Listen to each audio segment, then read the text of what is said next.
Special education teams talk about SDI all the time, but most of us were never actually trained in how to write it, how to choose it, or how to deliver it in ways teachers can follow. So today we're fixing that. I'm Dr. IEP Hero, and here are the 10 biggest SDI mistakes I see in IEPs and exactly how to fix every one of them. Mistake number 1, writing SDI as accommodations. Extra time, small group, frequent breaks, those are accommodations, not SDI. SDI is instruction, what you're teaching and how you're teaching it. The fix: write SDI as explicit teaching, not access supports.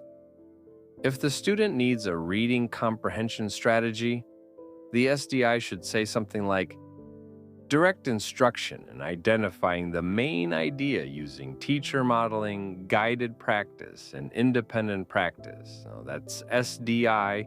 Mistake number 2, SDI that doesn't match the actual IEP goal. If the goal is fluency, but the SDI is comprehension instruction, you're teaching the wrong skill. The fix: match the instructional method directly to the goal. Goal, skill. SDI start how you teach that skill. If the goal is decoding, SDI should be decoding instruction, not writing strategies, not fluency timed reads, not test-taking support. Mistake number 3, writing SDI too broad, like reteach skills as needed. That tells nobody anything. Gen Ed teachers can't implement it, and you can't measure it. The fix: write SDI so clear another teacher could walk in tomorrow and do it exactly the same way. For example, teach the student to annotate informational text using color-coded marks. Circle keywords, underline details, star the main idea. Now it's teachable. Mistake number 4, no instructional frequency. SDI must include how often instruction is happening. Many IEPs say what to teach, but never say how often it happens. The fix: add frequency and duration. For example, provide decoding instruction 3 times per week for 20 minutes. Clear, consistent, measurable. Mistake number 5, SDI written as help. Help is not instruction. Ensure the student stays on task is not SDI. The fix: replace help with a teaching method. For example, instead of help the student stay focused, say, teach the student to use a 3-step checklist to monitor attention and task completion. That's instruction, not assistance.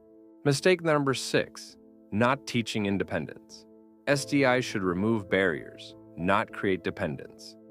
Many IEPs accidentally lock students into adult prompting instead of teaching them how to do the skill themselves. The fix: build fading into SDI. For example, provide guided practice using verbal cues, fading to visual prompts, fading to student self-monitoring. That's independence. Mistake number 7, using the same SDI for every student. Not every student with a reading need needs the same reading SDI. Not every student with executive function deficits needs the same EF strategy. The fix: connect SDI to the barrier, not the disability label. If the barrier is working memory, the SDI should target chunking, repetition, and scaffolded steps. If the barrier is processing speed, the SDI should target efficiency and automaticity. Teach the barrier, not the category. Mistake number 8, SDI that can't actually be done in the general education classroom. If Gen Ed can't implement it, the SDI fails. The fix: write SDI in plain teacher language.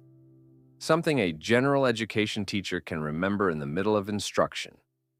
For example, Teach the student to outline paragraphs using a 3-box graphic organizer embedded in their assignment. Simple, doable, real. Mistake number 9, SDI that isn't progress monitored. If you can't measure the impact of the instruction, the SDI becomes guesswork. The fix: connect the SDI to a measurement tool.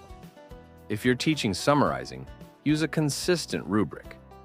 If you're teaching math computation, use weekly probes. SDI must have data. Mistake number 10, not aligning SDI with what students actually need right now. Needs change every semester. The fix: review SDI like you review goals regularly. Ask, is this instruction still the right method for the barrier the student has? If the answer changes, the SDI should change too.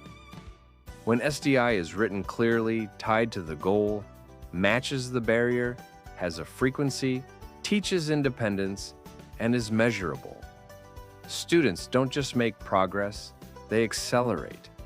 That's the power of real, specially designed instruction.